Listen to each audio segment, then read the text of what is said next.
Hello'. হয়, নমস্কাৰ জনাইছো। সিৰাজুল হয়। আচ্ছা, নমস্কাৰ। আসসালামু আলাইকুম। মই বকৰ পৰা বাহাৰুল ইছলামে ক'লো। আচ্ছা, কওকচোন। শেহতীয়াকৈ যে গোৱালপাৰাত মিয়া মিউজিয়াম স্থাপন কৰিলে অসমীয়া পৰিষদে, মিয়া হয় মিউজিয়াম স্থাপন কৰাৰ পাছৰ পৰাই কিছুমান বিজেপিৰ MLA, প্ৰাক্তন MLA শিলাদিত্যই এক বিস্ফোৰক মন্তব্য আগবঢ়াইছে, মিয়া মিউজিয়ামখন পুৰি পেলাব লাগে। তো এই বিষয়ত আপুনি কি ক'ব? মিয়া মিউজিয়াম অসমত প্ৰয়োজনীয়তা কিমান? এই বিষয়ত অলপ কিবা ক'ব নেকি আপুনি? হয়, প্ৰথমতে সাংবাদিক বন্ধু বাহাৰুল ইছলাম আৰু মিয়াৰজনক গিয়াছ উদ্দিন হাজৰিকা আনকি বিষয়ববীয়াসকলক মোৰ তৰফৰ পৰা মই আন্তৰিক অভিনন্দন জ্ঞাপন কৰিছোঁ। যিয়ে নহওক, মই অসমত ভাবোঁ যে মিয়া মিউজিয়াম 100% মানে বিচাৰোঁ মই। হয়। হেল্ল'। মিয়া মিউজিয়ামৰ প্ৰয়োজনীয়তা অসমত আছে বুলি অনুভৱ কৰেনে আপুনি? হয় হয় হয়, মই 100% প্ৰয়োজনীয়তা আছে, মই বিচাৰোঁ। কাৰণ অসমৰ ভিতৰত বাহুবলী জনগোষ্ঠী হ'ল মিয়া জনগোষ্ঠী। এই হয় মিয়া জনগোষ্ঠীটো হৈছে বাহুবলী মিয়া জনগোষ্ঠী। এই জনগোষ্ঠীত নাম লোৱাৰ লগে লগে কিছুমান সাম্প্ৰতিক ব্যক্তিৰ বেমাৰ আজাৰ ভাল হয়, হয় হয় আনকি কংগ্ৰেছ বিজেপিৰো ভাল হয়। গতিকে মই এই জনগোষ্ঠী মিয়া মিউজিয়াম 100% বিচাৰোঁ মই। হয় আৰু লগতে এই লাহে লাহে অসমৰ প্ৰত্যেকটো জিলাতো বিচাৰোঁ। আনকি হিলাদিত্যৰ ঘৰৰ সন্মুখৰ ভাগতো মই 100% মই প্ৰয়োজনীয়তা থকা বুলি বিচাৰোঁ হিলাদিত্যৰ।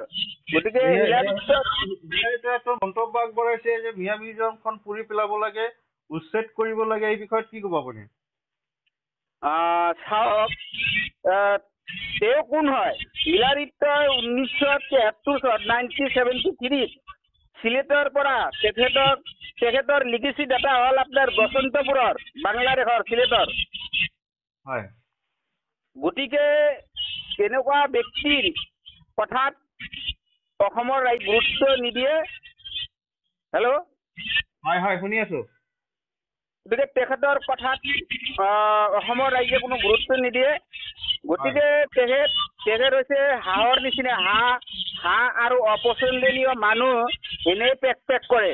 গতিকে ঠিক হিলাদিত্য অসমৰ হাঁহৰ নিচিনা পেক কৰি আছে। গতিকে তেখেতৰ কথাত অসমৰ ৰাইজে কোনো গুৰুত্ব নিদিয়ে। হয় হয়। মিয়া মিউজিয়ামটো 24ৰ নিৰ্বাচনৰ বাবে কিবা ইছ্যু হৈ পৰিব নেকি? চাওক, ৰাজনৈতিক 100% ইছ্যু হ'ব। কাৰণ এই মিয়া মিউজিয়াম লৈ আচলতে বিজেপিয়ে এই মিয়া জনগোষ্ঠীটোক ভয় ভীতি দেখুৱাই বিজেপি চৰকাৰ আহিছে। আৰু আগন্তুক দিনত মিয়া মিউজিয়াম লৈ তুলপাৰ লগাই মানে আকৌ বিজেপি চৰকাৰ যে আহিব, এইটো মানে এটা তাৰ নমুনা এটা হৈছে বা দেখা যায়। হয়। কাৰণ হেল্ল'। হয় হয়, শুনি আছো। তাৰ কাৰণটো হৈছে যে ধৰক 70 বা 60% অসমত হিন্দু মানুহ আছে। হয় গতিকে এই আৰু বাকী 40% অসমত হয়তো ধৰক মুছলিম মানুহ আছে। তাৰে ভিতৰত গৰীয়া, মৰীয়া, দেশী বিভিন্ন জনগোষ্ঠীৰ ভাগ হৈছে। হয় হয়। হেল্ল'। হয়। গতিকে আৰু অসমত মিয়া জনগোষ্ঠীৰ যিটো মিয়া মিউজিয়াম। হয় হয়। হেল্ল'। হয়, শুনি আছো। কওকচোন ডাঙৰীয়া। গতিকে তেনে ক্ষেত্ৰত এইবোৰ লৈ বিভিন্ন সংবাদ মাধ্যমত হেল্ল', হয় হয়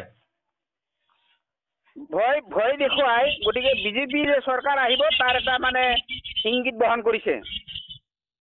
শেহতীয়াকৈ হিলাৰীটোক দেখা পোৱা গৈছে অকল মিয়া মিউজিয়ামৰ ক্ষেত্ৰতে নহয়, এই মিয়া জনগোষ্ঠীৰ মানুহৰ ওপৰত বিভিন্ন প্ৰকাৰৰ বিভিন্ন সময়ত সাম্প্ৰদায়িক মন্তব্য দি থাকে। এই বিষয়ত আপুনি কি ক'ব? চাওক, যি সময়ত আচলতে অসমত মিয়া জনগোষ্ঠীৰ বহুত ব্যক্তি আৰু বঙালী হিন্দু মানুহৰ যি ডিটেনশ্যন কেম্প, সেই অসম নহয়, অসম আনকি ভাৰতবৰ্ষত বিভিন্ন চৰকাৰী সম্পত্তি বিক্ৰী কৰা দেখা যায়। গতিকে সেই সময়ত অসমৰ বঙালী হিন্দু আৰু মিয়া জনগোষ্ঠীৰ বহুত মানুহক ডিটেনশ্যন কেম্পত সুমুৱাই থোৱা হৈছে। গতিকে সেই সময়ত হিলাৰীক আচলতে ডিটেনশ্যন কেম্পলৈ মাতিব লাগিছিল আৰু বিজেপি চৰকাৰক অনুৰোধ কৰিব লাগিছিল যে সেইবিলাক সম্পদ বিক্ৰী নকৰি যে কংগ্ৰেছ চৰকাৰৰ দিনত যি ডিটেনশ্যন কেম্প বনোৱা হৈছিলে গোৱালপাৰাত, সেই ডিটেনশ্যন কেম্পহে বিক্ৰী কৰিব লাগিছিল। গতিকে এনেকুৱা ধৰণৰ ভাষ্য দিব লাগিছিলে হিলাৰীতই। তেনে ক্ষেত্ৰত আচলতে মিয়া মিউজিয়াম লৈ তেখেতে তোলপাৰ অসমত লগাইছে। হেল্ল', হয় হয় শুনি আছো।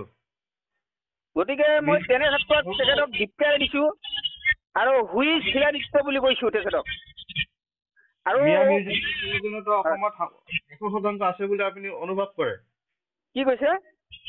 মিয়া মিউজিয়ামৰ প্ৰয়োজনীয়তা অসমত 100% আছে বুলি আপুনি প্ৰয়োজন অনুভৱ কৰে নেকি? আছে, নিশ্চয় আছে। 100% মই বিচাৰো। ঠিক আছে, ধন্যবাদ জনাইছো ডাঙৰীয়া আপোনাক। ধন্যবাদ।